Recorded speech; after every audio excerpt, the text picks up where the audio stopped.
अब last year दो बहुत इंपॉर्टेंट लॉज आए which are called as BNS, that is Bharat Nyaya Sanhita. Clear. अब इस लॉ में ऐसा नया क्या आया, है ना, सबसे बड़ा क्वेश्चन जो आजकल लोग पूछते हैं ना कि सर इस लॉ में ऐसा क्या नया आया कि ये अलग करता है हर चीज को।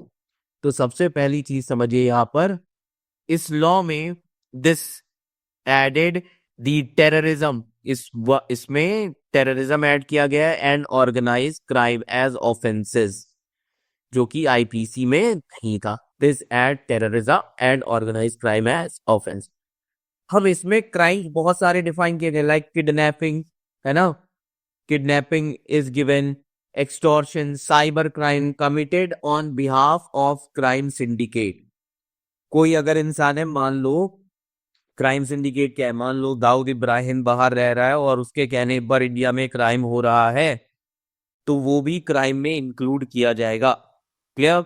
और सबसे इंपॉर्टेंट चीज जो इसमें इस लॉ में लाई गई है, that is petty organise crime is also an offence now. जो पेटी ऑर्गेनाइज क्राइम है वो भी अब ऑफेंस हो गए हैं अंडर भारतीय न्याय संहिता।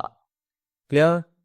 अब अगर कोई ग्रुप है, murder by a group of 5 और more person, so on the grounds of certain identity, मान लो कास्ट के बेसिस पर, लैंग्वेज के बेसिस पर, पर्सनल बिलीफ के बेसिस पर, वो भी एक ऑफेंस है and with penalty and life imprisonment. इसमें पेनल्टी, लाइफ इम्प्रिजनमेंट, डेथ और फाइन भी लगाया जा सकता है। ये कुछ चीजें हैं जो डिफाइन की गई हैं इसमें भारतीय न्याय संहिता में। क्लियर। ये नई चीजें आई है भारतीय न्याय संहिता में। This much is clear to all of you. उसमें पेटी ऑर्गेनाइज क्राइम का मतलब होता है, मान लीजिए अगर ड्रग्स लेते हुए कहीं पे, मान लीजिए इलीगल ड्रग्स आ रहे हैं, है ना, टैबलेट्स आ रहे हैं ड्रग्स के। क्लियर। एरिया के गुंडे ऐसे नहीं होगा, एरिया के गुंडे में भी याद रखिएगा ऑर्गेनाइज जो क्रिमिनल्स होते, गैंगस्टर हो गया, है ना, local gangster, these things comes under the पेटी ऑर्गेनाइज क्राइम, है ना। मान लीजिए गोल्ड चेन छीनने का एक पूरा गैंग है, दैट ऑल्सो कम्स अंडर पेटी organise crime. Clear Uzma. Now अब हम सबसे पहले बात करेंगे नेक्स्ट जो है, दैट इज BNSS, है ना, जिसको CRPC के तौर पर लाया गया है ना, CRPC को रिप्लेस करके BNSS लाया। BNSS का मतलब क्या होता है? भारतीय नागरिक सुरक्षा संघ, भारतीय नागरिक सुरक्षा संघ। अब इसमें क्या क्या चीजें लाई गई? भारतीय नागरिक सुरक्षा संहिता में ये कहा गया है, फॉरेंसिक इन्वेस्टिगेशन उन ऑफेंसेस के लिए जरूरी है जिसमें 7 साल से ज्यादा की जेल होने की संभावना है। दैट मीन्स भारतीय नागरिक सुरक्षा संहिता का कहना है, it mandate forensic investigation for those offences punishable with 7 years of imprisonment or more. Clear ना। अब इसमें बहुत सारी चीजें आ जाती हैं। अब इसमें पहली चीज याद रखिएगा, मतलब ये हीनियस क्राइम की बात कर रहा है। सबसे पहले तो हीनियस क्राइम्स, है ना, when all trials, inquiries and proceedings may be held in electronic mode also। मान लो जैसे जूम पर आप पढ़ रहे हैं, जूम पर भी इंक्वायरीज ट्रायल्स किए जा सकते हैं। आजकल तो कोड्स का कॉन्सेप्ट आ गया है। Then production of electronic communication devices likely to contain digital evidence. तो इन्वेस्टिगेशन के लिए डिजिटल एविडेंस भी अलाउ किया जा रहा है, पूरी तरीके से डिजिटलाइज कर दिया। Now if the proclaim offender have absconded to evade trial, clear, and there is no immediate prospect of arresting him, then the trial can be conducted and judgment pronounced in his absence। clear। मतलब मान लो कोई proclaim offender है, वो trial से बचने के लिए, है ना, तो कोई प्रोस्पेक्ट नजर नहीं आ रहा उसको अरेस्ट करने का, तो ट्रायल कंडक्ट किया जाएगा और जजमेंट भी प्रोनाउंस कर दी जाएगी उसके एब्सेंस में। ये लाया गया है भारतीय नागरिक सुरक्षा संहिता में। ये कुछ इंपॉर्टेंट चीजें आई है इन दोनों लॉज में। If UPSC is going to ask question from these two laws, they will focus on these criteria, or you can say these unique features which makes DNS and BNSS different from IPC and CRPC. This much is clear to all of you now. So this is important for your prelims 2024. अब इसके अलावा और कौन कौन सी चीजें हैं जो आपके प्रीलिम्स के लिए इंपॉर्टेंट है? Other topics, now exploitation and child labour, this is also very important for your examination. Now exploitation and child labour की जब हम बात करेंगे तो सबसे पहले तो मैं आपसे कॉन्स्टिट्यूशनल प्रोविजंस पूछूंगा.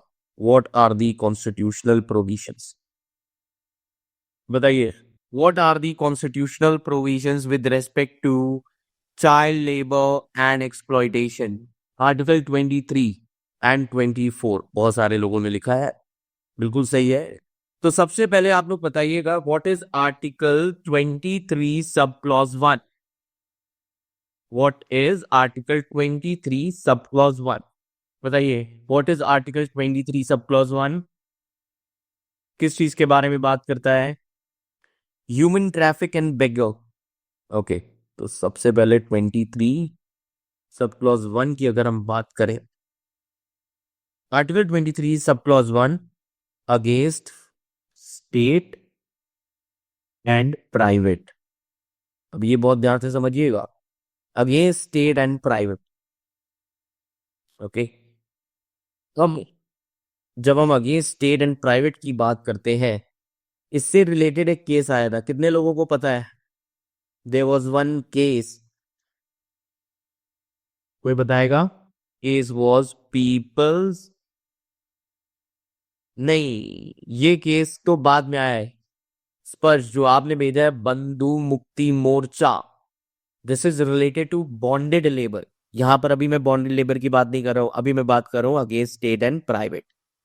तो article 23 sub clause 1 is against the state and private. और ये कहां पे मेंशन किया गया? This is mention in people's union for democratic rights. Democratic rights versus Union of India. Versus Union of India, और ये केस आया था 1982 में. So this talks about Article 23 sub clause 1 is against state as well as private. है ना? Then Article 23 sub clause 1 also talks about human trafficking.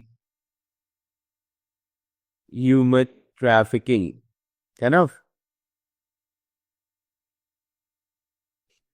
Now, exploitation of any kind, consent is immaterial. समझ में आया है? Exploitation किसी भी तरीके का हो, consent is immaterial. So it talks about human trafficking. Then ये बात करता है बेगर के बारे में. बेगर, फोर्स्ड वर्क विदाउट पे. बेगर क्या है? Forced work without pay. Then it talks about forced labour.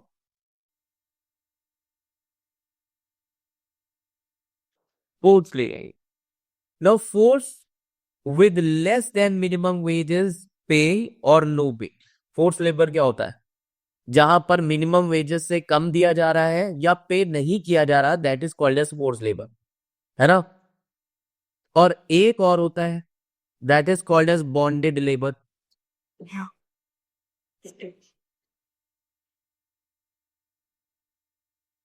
Bonded labour, clear?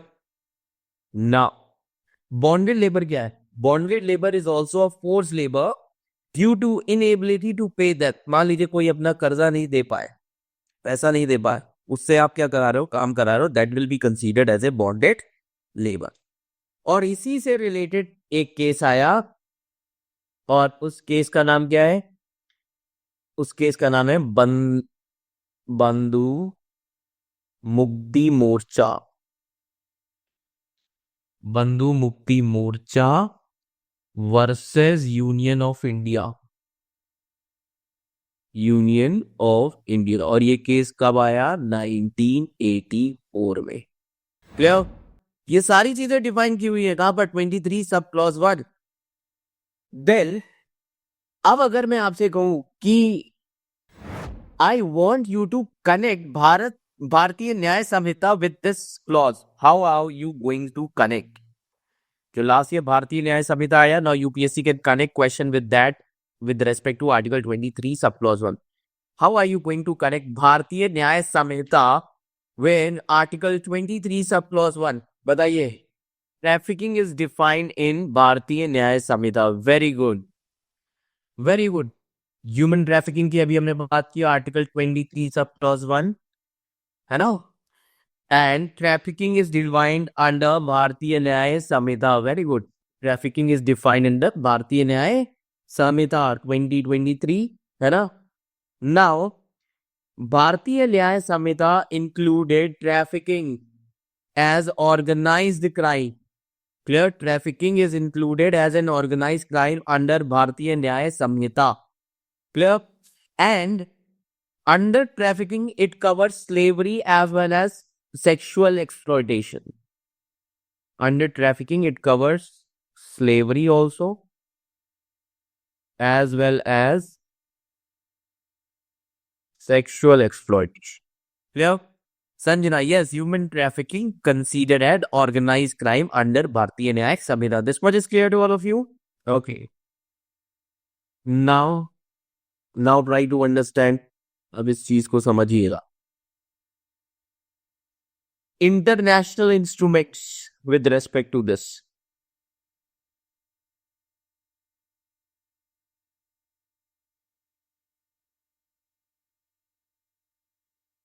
International instrument. So there is one UN convention, that is UN Convention against transnational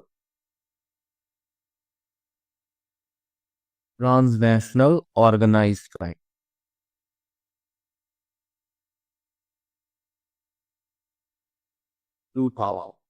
The UN Convention against Transnational Organized Crime year 2000, India ने इसको ratify किया हुआ है. Clear? There is one more law with respect international law, that is protocol to prevent, suppress and punish trafficking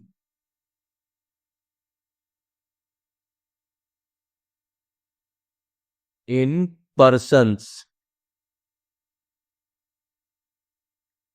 especially women,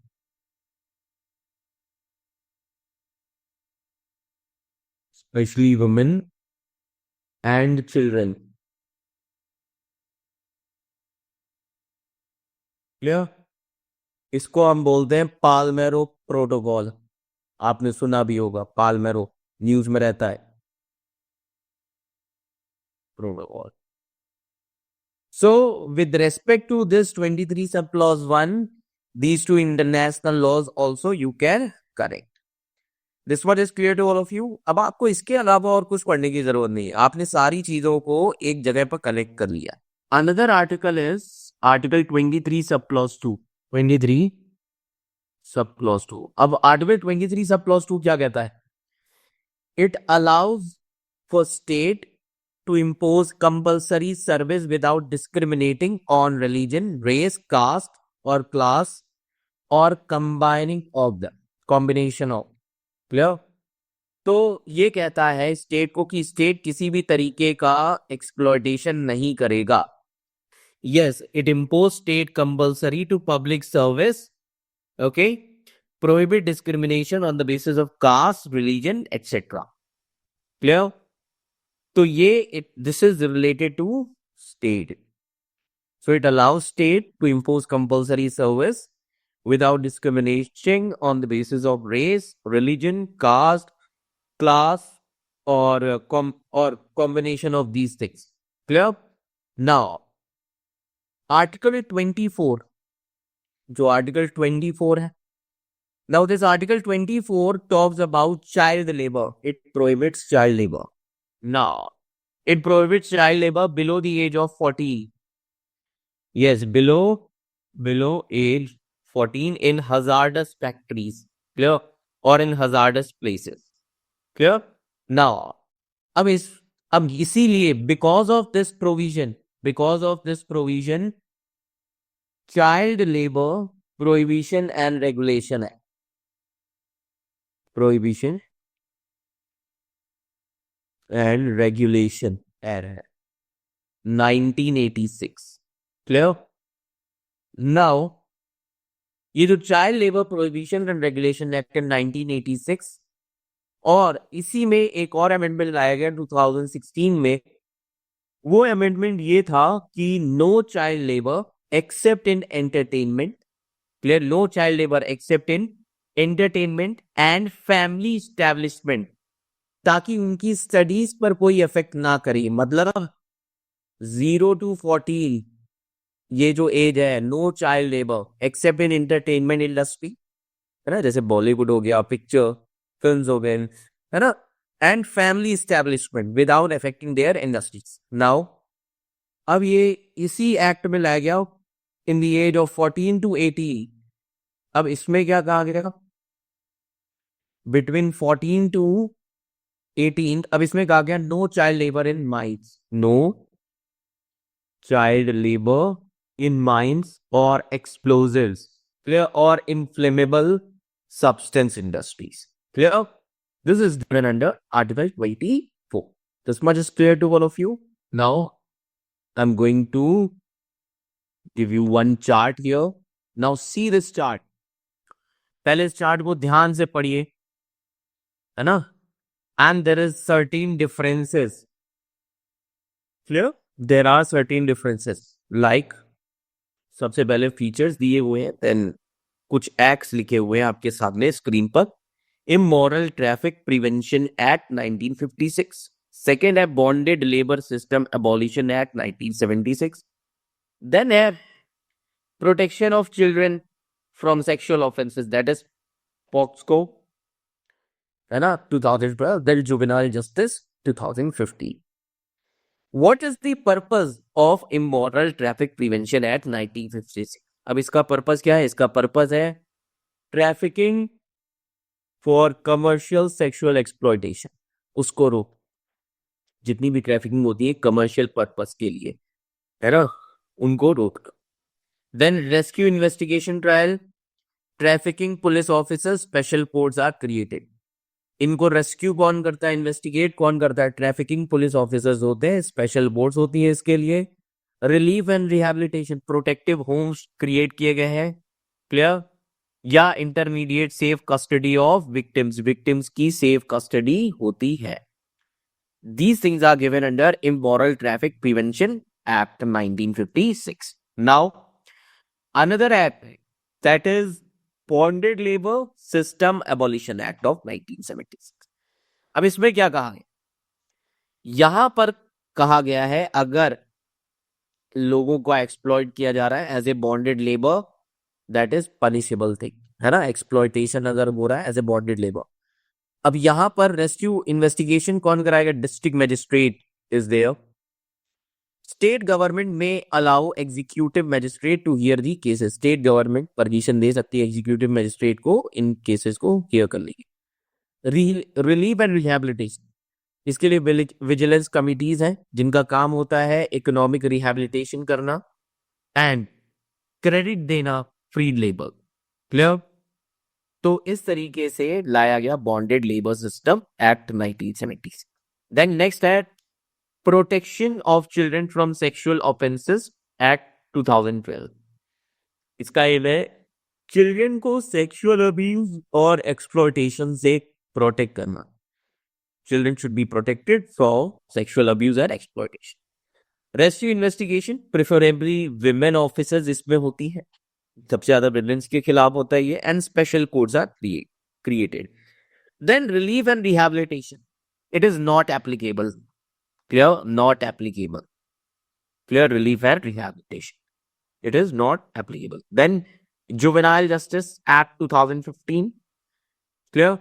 क्योंकि protection from children from sexual offence, इसके लिए counselling की जरूरत पड़ती है, तो रिलीफ एंड रिहेबिलिटेशन से ज्यादा है जरूरी counselling. Then juvenile justice act की अगर हम बात करें, पर्पस क्या है? The childrens who are at risk of trafficking and forced labour, this is the purpose. Then rescue कौन करता है? रेस्क्यू और इन्वेस्टिगेशन ट्रायल।